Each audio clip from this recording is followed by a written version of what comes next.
Hello, campaigners. John Booz here, one of the co-hosts of the Campaign Rundown podcast that's about all things election campaigns.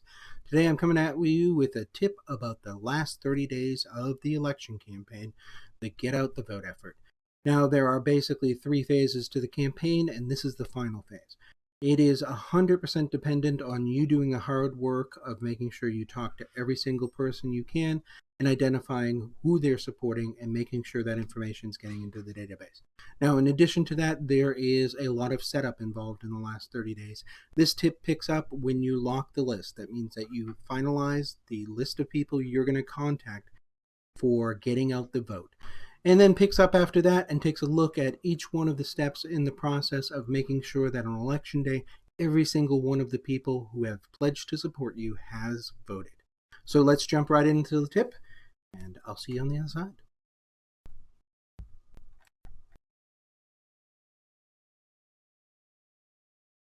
Campaigns can be broken into 3 distinct cycles. The first cycle is the define cycle, followed by the outreach cycle, and finally the get out the vote cycle. We're going to look at the get out the vote cycle, which is the last 30 days of the campaign. The core of the Get Out the Vote effort, or GOTV, is the voter database the campaign has been building out in the outreach cycle. This voter database includes a universe of voters that the campaign predicts will actually vote on election day. That universe is built out in the define cycle. What we've been doing for the entire outreach cycle is targeting everyone in that universe and trying to identify them as supporters or detractors using the 1 through 5 GOTV scale, with 1 being a supporter, 5 being a detractor, 3 represents undecided. Once the campaign has done all the data entry for identified voters and that information is in the main voter database, the data team has 5 days to do calculations to determine if the campaign will be successful. These calculations are based off of the information collected by the campaign on supporters and detractors, plus data modeling of anyone that hasn't been contacted from the campaign but is in the universe to determine which group they fit into. The goal is to reach the win number, which is the number of votes it will take to win the election on election day based on the universe the campaign has built out of people who probably will vote on election day. If the campaign does achieve the win number, meaning it has +1 to the number of votes needed to win, the data team will build a ID list, which will be the core focus of the campaign for the next 30 days. In addition, the campaign itself will run into the run silent mode, where they will focus on only the people on the ID list. On the other hand, if the campaign has not achieved the win number, the data team will build out a target list, will be made up of individuals that will most likely support the campaign, and the campaign will focus for the next 2 weeks on making sure those people are identified and are supporting the campaign. This is the 2 weeks to win it version.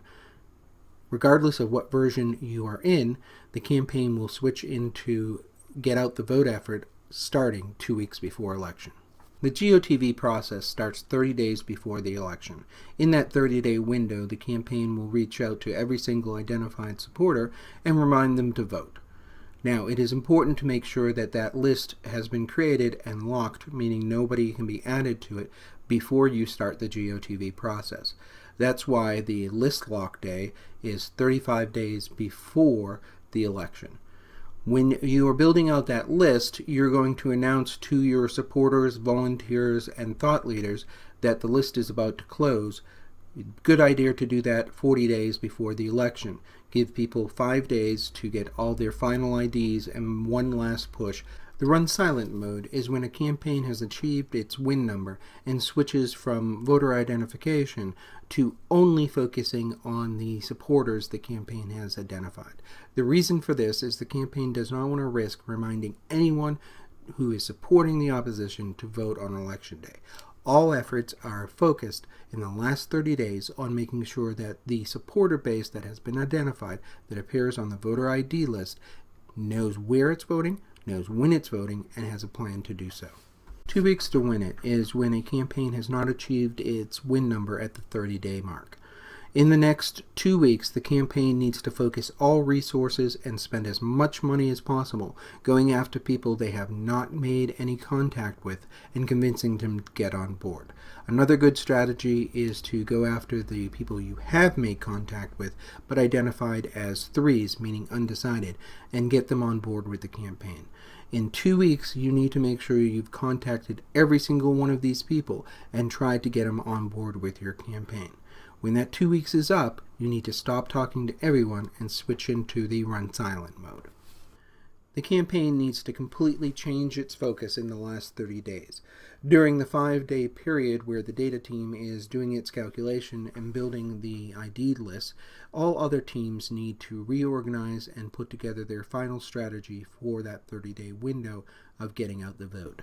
The field team needs to determine its resource allocation, how many volunteers it will need, and how many resources it will need, as well as the campaign's ID'd supporter list for reference, to make sure that everyone on the list votes. This includes reaching out to each one of the voters individually multiple times.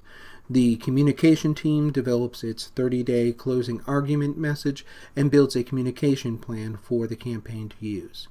The events team puts together the list of surrogates and builds out a calendar of events that will both do outreach and engagement with voters, as well as get as much earned media as possible.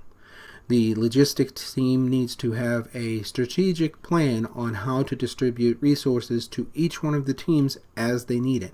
This is a just-in-time plan, so it needs to be very carefully mapped out. There's a lot of stuff that needs to be delivered to the field that will get to the voters. And last but not least is the finance team needs to figure out how to pay for all of this. At the end, every single member of the campaign should be in the field, making sure they're reaching out to voters to make sure they vote. On the 31st day before the election, all the information from the planning of the teams plus the voter identification list are fed into the TikTok. The TikTok is a calendar/workflow monitoring tool that maps out exactly what is going to be going on in the last 30 days. It measures the number of contacts the campaign needs to be making with each one of the voters, the events that are going on, the social media deployments, the mailers, the robocalls, where the surrogates are, where the candidate is, and it's basically the Bible for the election. The TikTok is used for the last 30 days and walks through the entire process of how you're going to win.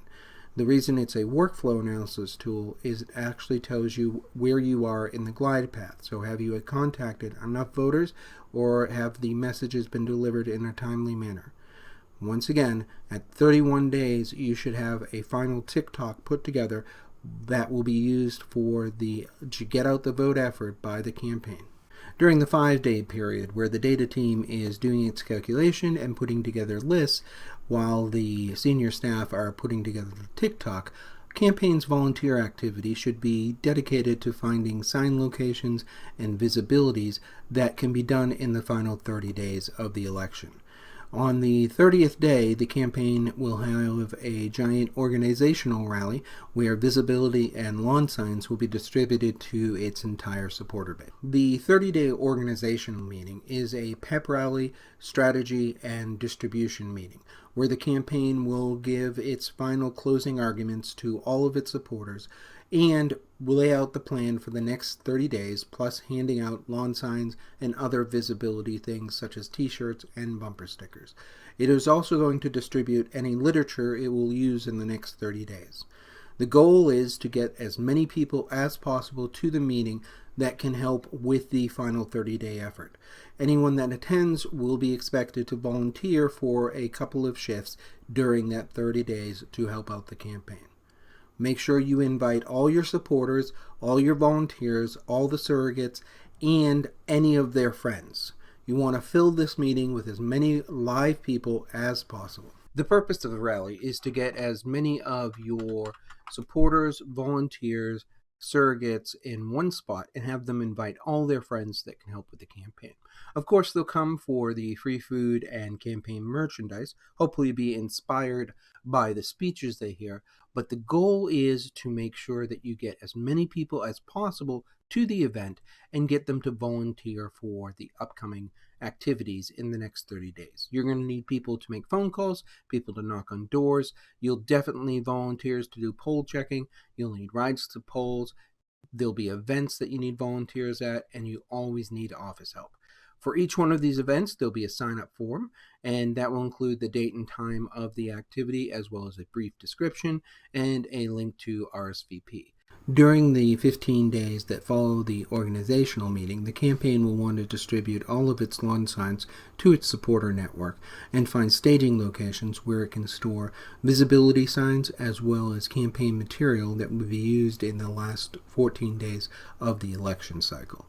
The field staff will need to do a massive effort to recruit volunteers to help during that last 14 days, and you will want to make sure that you have built out an infrastructure that can easily move materials and people from spot to spot as needed by the campaign in that last 2-week period. 15 days before the election, you will have your regional organizing meeting, where you'll pull all your local supporters together to go over the final strategy for the last 14 days. At this meeting, you will look for any holes in your volunteer coverage for the election day and the days leading up to it, as well as make sure staging areas have been selected and that you have the resources and material to cover everything you need for the final push.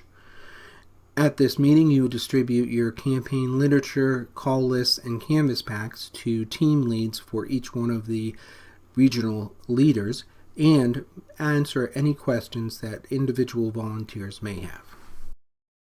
The confirmation process starts 2 weeks before the election. You want to contact every single person on the identified supporter list at least once and confirm that they are supporting the campaign. As part of this effort, you want to ask them if they have a plan for Election Day, meaning that you would like to know when, where, and how they are voting. It's very important that you ask this question because when you do, it starts the person thinking about the actual process of voting, and people who think about the process are more likely to actually do this. So once again, in 5-day period, you're going to contact every single person on that list to make sure they are, yes, voting for you, that they know where they're voting, they know when they're voting, and they have a plan to do so. Confirmation process is done in a person-to-person format, either via the phone, email, or social media messages. Because of this, it is unlikely that the campaign volunteer will get a hold of the voter on the first try. Campaigns should build out a confirmation page on their website that the volunteer can leave in their messages so that the voter can go to the page and confirm their support for the campaign, hence getting off the call list. In addition, they can request rides to the polls and all the voter information they need for polling locations, times the poll is open, will appear on this confirmation page. 2 weekends before the election is the rehearsal weekend. On Saturday and Sunday of that weekend, you want to make sure that you have contacted every single individual on your list to remind them to vote.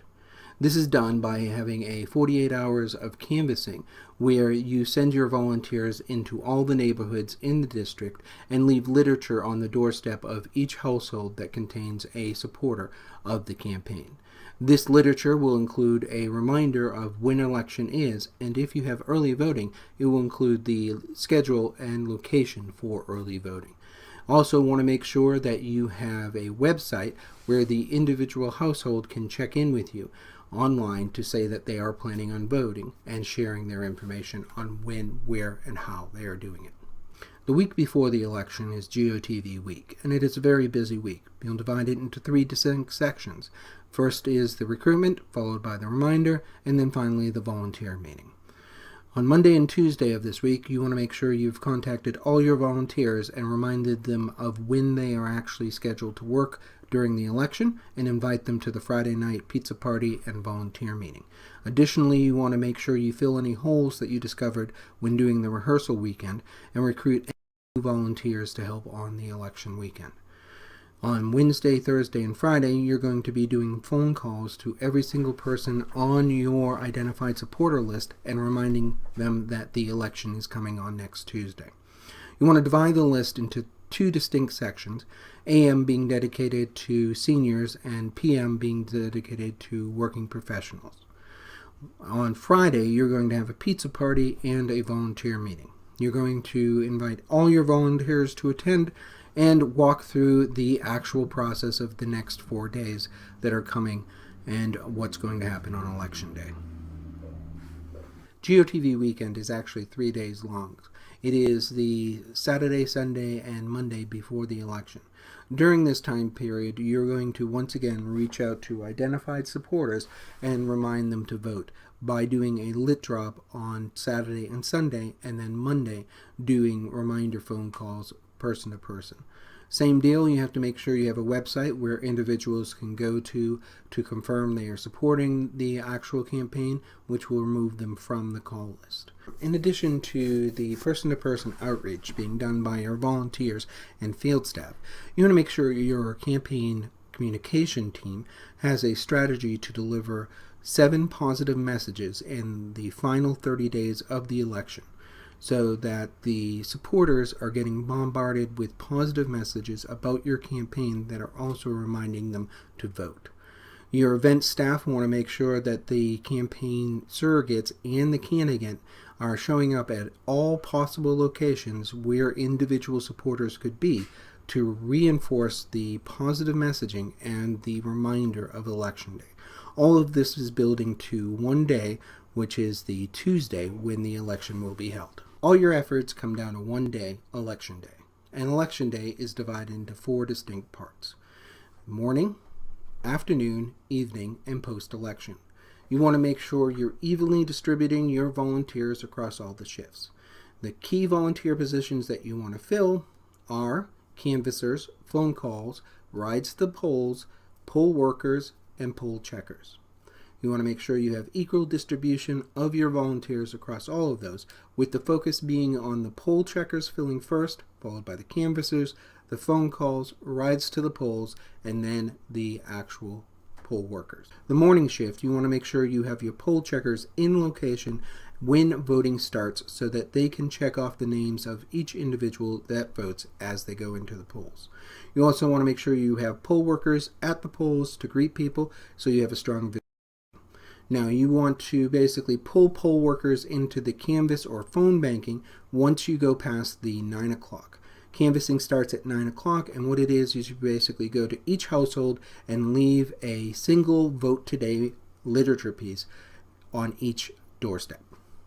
9 o'clock is when that starts. 10 o'clock you start your phone calls to your senior citizens, reminding them to vote. So anyone over the age of 65 gets a reminder call that today's the day.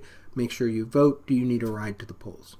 Your ride to the polls should start with your earliest shift being around 9 o'clock, but you can go as early as 8. Try to avoid the rush of the people who are working and jamming up that situation. The afternoon shift starts with the first poll of the day. What you're going to do is send your data team to each one of the poll locations, check in with the poll checker, and pull the list that they've been using to check off people's names who have already voted. That information is put into the database and recalculates the list, removing any names from the checklist, from the ID list, so that you'll be focusing only on people who haven't voted. It's a good idea at 12 o'clock to do this and give all your volunteers a break, have them have pizza, and relax for an hour. After an hour, you should have a new list, which will be sent out once again with the Canvas teams at 1 o'clock, and you'll start calling the new list at 1 o'clock as well. The difference between the morning list and the evening and the afternoon list is that for the calls, you've added in people who are under 65, but of course over the 18, and you're calling to remind them that today is the election day. Anyone that has already been voted will not appear on that list. Now with canvassing, you're going once again to using the new list to each household. If you go to a household that has already voted, their name should be crossed off and you can skip it. If you go to a household and the literature is still there, you want to skip that household as well, but mark it that they haven't been home yet. for the evening shift starts with the data team going to each one of the polling locations and getting the checklist from the poll checkers. That information is added to the voter database, and a new set of lists is generated of anyone who hasn't voted yet. You want to make sure that you pull in your volunteer teams from canvassing and making phone calls to do a dinner break around 4 o'clock. So between 4 and 5, the data team updates the list, and then starting at 5 o'clock, you send your volunteers once again out to canvass, leaving literature on the doorstep of anyone who hasn't voted or hasn't removed the literature that was put there in the morning. Additionally, you are now calling all the people on the list that haven't voted for a final reminder. You want to do this up until the last second possible when the polls close. The post-election process starts before the polls close. The campaign needs to make sure it has one volunteer at each polling location that will be responsible for getting the vote totals for that location. This is considered a great honor, so it should be given to volunteers that were quite helpful during the election process. Make sure you have printed out instructions for the volunteer to follow so that you can be assured that you will get data in the most accurate way possible. It's important to have somebody assign this task and that you have a process built out for getting the information. Otherwise, you'll be dependent on the media to tell you who won the election and who didn't. After polls close, campaign staff and volunteers need a place to go. So the campaign should plan out a location and a party for everyone to attend. It is important to plan this out weeks in advance, but not share that information with anyone so that people won't skip out on volunteering and head straight over to the party before the polls are closed.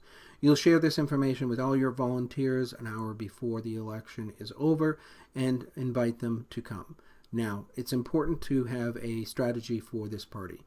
You want to make sure that the campaign has prepared a victory and a concession speech. You want to make sure that you have the phone number for your opponents so that you can call them up or they can call you. You want to make sure you have backdoor communication between the two campaign managers in case there's anything that goes wrong on the election day. In addition, you need to make sure that the campaign candidate has an hour to relax. So pull them off the line an hour before polls close and send them someplace where they can refresh, practice their speeches, and kind of unwind a bit. At the actual party, you want to make sure you have a projector where you can show the numbers as the campaign gets them from the polling locations. It's very important to make sure that you have a list of surrogates you're going to thank and that you lay out the agenda for the meeting. It should start with either the spouse of the candidate or a close friend or confidant introducing the candidate. The candidate speaks, keeps it as short as possible, thanks all his surrogates, thanks all his volunteers, and then you continue to socialize. I would strongly recommend not having an open bar because regardless of the results, that can get you in trouble. This has been an outline of the last 30 days of an election campaign, which encompasses the Get Out the Vote effort. You can definitely tell that there's a lot more to this, so check out the related tips section to find out how to do anything in detail. If you find this helpful, please consider becoming a donor by joining us on Patreon. There's bonus material that is available to you, so please consider donating a little or a lot to help us continue with this effort.